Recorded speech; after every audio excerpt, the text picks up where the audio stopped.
కూడా హృదయపూర్వకమైనటువంటి స్వాగతం తెలియజేస్తున్నాం. ముఖ్యంగా మరి మొన్న ఏదైతే మోందా తుఫాను వచ్చిందో మరి చాలా విభత్సాన్ని సృష్టించి ముఖ్యంగా రైతులకి చాలా నష్టం కలిగింది. నేను టీవీలో ఆ రైతులు చెప్పే కష్టాల బాధలు చూసి వాళ్ళ కన్నీరు చూస్తే ఎవరైనా చెల్లించిపోతారు. ఎందుకంటే 10 ఎకరాలు కౌలు తీసుకున్నానంటే ₹1,00,000 అప్పు చేశాను, 2 లక్షలు అప్పు చేశాను, నేను ఆత్మహత్య తప్ప నాకు వేరే దారి లేదని నాకు చెప్తుంటే చాలా బాధ కలుగుతుంది. మరి ఈవేళ ఈ చంద్రబాబు నాయుడు గారిని నేను కోరేది ఒకటే, అయ్యా మీరు ఉచిత పంట బీమా పథకం ఎందుకు అమలు చేయట్లేదు? ఎందుకంటే ఉచిత పంట బీమా పథకం అనేది ఉంది గతంలో, కానీ మీ హయాం వచ్చిన తర్వాత ఉచిత పంట బీమా పథకం అమలు చేయట్లేదు. మీరు దాన్ని ఎందుకు అమలు చేయట్లేదు అని చెప్పి ప్రశ్నిస్తున్నాడు కాంగ్రెస్ పార్టీ తరఫున. ఈవేళ ఉచిత పంట బీమా ఉంటే రైతులు ఎవరో ఏడవలసిన పని లేదు, రైతులు పోయిన బాధపడవలసిన అవసరం కూడా లేదు. మీరు అది పెట్టకుండా మీరే చెప్పారు. ఎందుకంటే వ్యవసాయం సొంత దండగా వ్యవసాయం చేయకుండా అబ్బాయిని మీరు ఈ రకంగా చెబితే రేపు భవిష్యత్తులో వ్యవసాయం చేయడానికి ఎవడు దొరకడు. ఆల్రెడీ ఇప్పుడు వ్యవసాయం చేయడానికి ఎవరు ఇష్టపడలేదు యూత్. మన గతంలో 30 బస్తాల కౌలు ఇచ్చేది ఈవేళ 15 బస్తాల కౌలుకి చేయడరా బాబు అన్నా సరే బతుకులాంటి ఎవడ దొరకట్లేదు. కొన్నాళ్ళు పోతే ఈ విధంగానే ఉంటే అసలు మన ఆంధ్రప్రదేశ్లో వ్యవసాయం చేయడానికి ఎవడ ఇష్టపడ్డా? అన్నపూర్ణంగా ప్రసిద్ధి చెందినటువంటి ఆంధ్రప్రదేశ్ మరి అడుక్కునే ఆంధ్రప్రదేశ్గా తయారైపోయే ప్రమాదం ఉంది. కాబట్టి మీరు తక్షణం ఉచిత పంట బీమా పథకం పెట్టండి. ఏదైతే ఈ ఎఫెక్ట్స్ సైక్లోన్ ఎఫెక్ట్ కానీ లేదా వర్షాలు కానీ ఇవి కానీ వచ్చినప్పుడు ఈ ఇన్సూరెన్స్ ఉన్నట్లయితే వాళ్ళకి ఫుల్ పేమెంట్ వస్తుంది, చాలా హ్యాపీ ఫీల్ అవుతుంది. అంతేకాకుండా మరి ఈవేళ ఈ రైతులు అందరూ కూడా ఇక్కడ అక్కడ అనే కాదు మరి చాలా కష్టాలు బాధల్లో ఉన్నారు. ముఖ్యంగా మీరు మళ్ళీ యజమాన్య పక్షపాతం మీరు, ఎందుకంటే రిచ్ పీపుల్కే చేస్తూ ఉంటారు. మీరు ఏం చేసినా అందరికి తెలిసేది అది రిచ్ పీపుల్ కాదు. ఎవడైతే పంట పండించాడో కౌలు రైతు నాట్లు వేసాడు వాడు కౌలు చేస్తున్నాడు వాడికే వాళ్ళు ఇన్సూరెన్స్. అలాగా భూ యజమానికి కాకుండా అని కదా, యజమాని పంట పండిస్తే యజమానికి ఇవ్వాలి, అలాగే కౌలు రైతు పంట పండిస్తే కౌలు రైతుకి ఇవ్వాలి. అలా ఎవడైతే భూమిలో పంట పండించాడో వాడికి ఉచిత పంట బీమా పథకం పెట్టి వాళ్ళకి మీరు బీమా సౌకర్యం కల్పించినట్లయితే ఈ రాష్ట్రంలో రైతులందరూ కూడా చాలా హ్యాపీగా ఉంటారు. భవిష్యత్తులో కూడా మనకి తినడానికి తిండి దొరుకుతుంది. లేకపోతే అన్నపూర్ణ ఆంధ్రప్రదేశ్ వల్ల అడుక్కునే ఆంధ్రప్రదేశ్గా మారిపోతుంది. ఈ విషయం మరి చంద్రబాబు నాయుడు గారికి చాలా సీరియస్గా కాంగ్రెస్ పార్టీ తరఫున చెప్తున్నాడు. మరి నిన్ననే గవర్నర్ గారు కూడా ఆమోదం కూడా అయిపోయి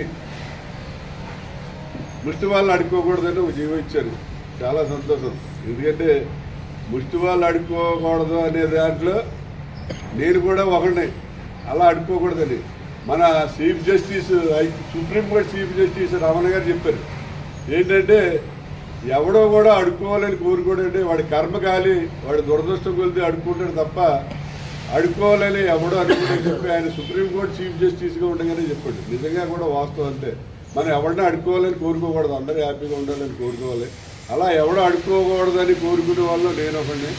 ముఖ్యంగా ఏంటంటే ఈ రాజమండ్రి నగరానికి వచ్చినట్లయితే ఇక్కడ ముష్టి వాళ్ళందరూ కూడా అడుక్కుంటారు. మరి మనకు తెలుసు కొంతమంది వ్యక్తులు ఈ రాజమండ్రి నగరంలో ఈ ముష్టి వాళ్ళకి ప్రోత్సాహకరంగా ప్రోత్సహిస్తున్నారు. ఏంటంటే మనం మర్డర్ చేసాం, మర్డర్కి చేసినోడికి ఎంత శిక్ష, ప్రోత్సహించినోడికి కూడా అంతే శిక్ష. దొంగతనం చేస్తాడు, దొంగతనం చేసినోడికి ఎంత శిక్ష, దాన్ని ప్రోత్సహించినోడికి కూడా అంతే శిక్ష. ఈవేళ రాజమండ్రి నగరంలో ఉన్న ముష్టి వాళ్ళందరూ కూడా కొంతమంది రీల్స్ చేసుకోవడానికి, వీడియోలు తీసుకోవడానికి, ఫోటోలు తీసి వాట్సాప్లో పెట్టడానికి ఇదేదో ఒక ప్యాషన్ అయిపోయింది. ఏంటంటే ఓ 10 పలా ప్యాకెట్లు కొంటాం, ఆడికి 10 మందికి పుస్తకాలు ఏదైనా పంచి పెట్టడం, మీ ఫోటో తీసుకోవడం, వీడియో తీసుకోవడం, దాన్ని రీల్స్ చేయడం, లేకపోతే వాట్సాప్లో పెట్టడం, ఫేస్బుక్లో పెట్టడం, లేకపోతే ఇంట్లో ఉన్నాయి కదా సోషల్ మీడియా అన్నింటిలో పెట్టేసి ఇదేదో పెద్ద బ్యాచ్లో ఇది ప్రజాసేవకుల్లాగా ఇది దేశాన్ని ఉద్ధరించేలాగా ఇది ఏదేదో సేవకులు ఇలాంటి వాళ్ళు పెద్ద బ్యాచ్ ఉన్నారు మన రాజమండ్రిలో. ముష్టి వాళ్ళు ఎంతమంది ఉన్నారు, ఈ టైప్ ఆఫ్ బ్యాచ్ కూడా అంతే మంది ఉన్నారు. నేను కోరేది ఏంటంటే ముష్టి వాళ్ళకి అడుక్కోకూడదని ఏదైతే జీవో ఇచ్చారో ఆ జీవో వీళ్ళకి కూడా వర్తిస్తుంది. ఎందుకంటే ముష్టి వాళ్ళు అడుక్కోవడం ఎంతో, ముష్టి వాళ్ళని అడుక్కునే వాళ్ళని ప్రోత్సహించడం కూడా అంతే నేరం. కాబట్టి నేను ఈ పోలీసు వ్యవస్థ వారిని కోరేది ఏంటంటే ముష్టి వాళ్ళని అడుక్కునే వాళ్ళని ప్రోత్సహించే వాళ్ళందరినీ తీసుకెళ్ళి మీరు లోపలేసేయాలి. వాళ్ళ మీద కూడా ముందు ముఖ్యంగా వాళ్ళ మీద కేసులు పెట్టాలని చెప్పి నేను మరి ఈ మన రాజమండ్రిలో ఉన్నటువంటి పోలీసు వ్యవస్థని కోరుతున్నా. మన జీవో ఇచ్చారు చంద్రబాబు నాయుడు గారు, ఓకే, మనమేమి జీవోకి వ్యతిరేకం కాదు, అలాగే ముష్టి వాళ్ళకి అంతకంటే వ్యతిరేకం కాదు. ఎందుకంటే ఈ రాజమండ్రి నగరంలో కరోనా టైంలో 176 మంది ముష్టి వాళ్ళకి కరోనా ఇంజక్షన్ చేయించిన వ్యక్తిని నేను. భారతదేశంలో ఎవడో చేయించలేదు, కావాలంటే ఎంక్వైరీ చేసుకోండి. ఈ స్టేట్లో కాదు, భారతదేశంలో ఎవడో చేయించలేదు. జీవకారుణ్య సంఘంలో పెట్టి 167 మందిని ఇది ఉండాలన్నారు. ఆధార్ కార్డు ఉంటేనే కానీ కరోనా చేయనన్నారు. పెద్ద గొడవ పెట్టుకున్నారు కమిషనర్ తోటి. ఆధార్ ఏంటంటే ముష్టి వాళ్ళకి ఆధార్ ఏంటి, మీరు చేస్తారా చేయరే చెప్పండి, లేకపోతే గొడవ పెట్టుకుంటే మీరు వెళ్ళి ఎంహెచ్ఓ వినూత్నంతో మాట్లాడుకోండి అన్నాడు. ఆ వినూత్న అమ్మాయితో మాట్లాడితే సార్ మీరు ఎవరు చేయమంటే వాళ్ళు చేసేస్తాం సార్, ఎక్కడ చేయమంటారు ఎప్పుడు చేయమంటారు అన్నది వచ్చేసింది. మన గోదావరిగడ్డి గౌతమి జీవకారుణ సంఘంలో 167 మంది ముష్టి వాళ్ళకి కరోనా ఇంజక్షన్లు ఆవిడ చేసింది. అలాగా ముష్టి వాళ్ళు అంటే మన వ్యతిరేకం కాదు. కాకపోతే ఏంటంటే ఈవేళ రాజమండ్రి నగరంలో ఎవరైతే ముష్టి వాళ్ళు ఉన్నారో వాళ్ళందరికీ షెల్టర్ ఇవ్వడానికి జీవకారుణ సంఘం ఉంది. గవర్నమెంట్ హాస్పిటల్ పక్కన జీవకారుణ సంఘానికి 19 ఎకరాల ల్యాండ్ ఉందండి. ఈవేళ జీవకారుణ సంఘానికి ఆస్తి 500 నుంచి 600 కోట్ల రూపాయలు ఆస్తి ఉంది జీవకారుణ సంఘానికి. ఆ 19 ఎకరాలు గవర్నమెంట్ హాస్పిటల్ పక్కన ఉంది, ఎకరం 50 కోట్లు, అదే 500 కోట్ల రూపాయల పైన ఉంటుంది జీవకారుణ సంఘం ఆస్తి.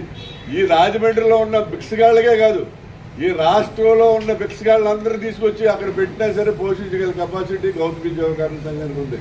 జీవకారుణ సంఘంలో పొద్దున్న టిఫిన్ పెడతారు, మధ్యాహ్నం భోజనం పెడతారు, మరి రాత్రికి వచ్చేసరికి మళ్ళీ భోజనం పెడతారు, బట్టలు ఇస్తారు, మళ్ళీ హాస్పిటల్కి తీసుకెళ్ళి వైద్యం చేయిస్తారు, చచ్చిపోతే ఘనంగా దాన సంస్కారాలు చేస్తారు. ఇవన్నీ కూడా గౌతమి జీవకారుణ సంఘాలు ఉన్నాయి.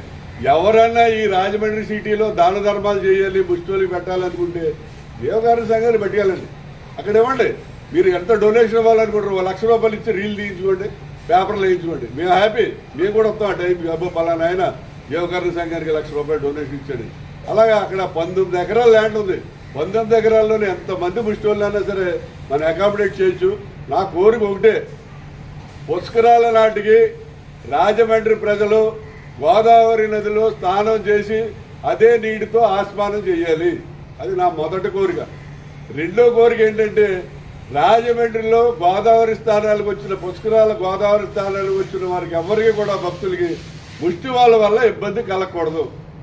వాళ్ళు రాజమండ్రిని బెగ్గర్స్ ఫ్రీ సిటీగా, బెగ్గర్స్ లేని సిటీగా తీర్చిదిద్దాలి. నో బెగ్గర్ సిటీ రాజమండ్రి అని ఇండియా పేపర్స్లో, ఆల్ ఇండియా పేపర్స్లో రావాలనేది నా కోరిక.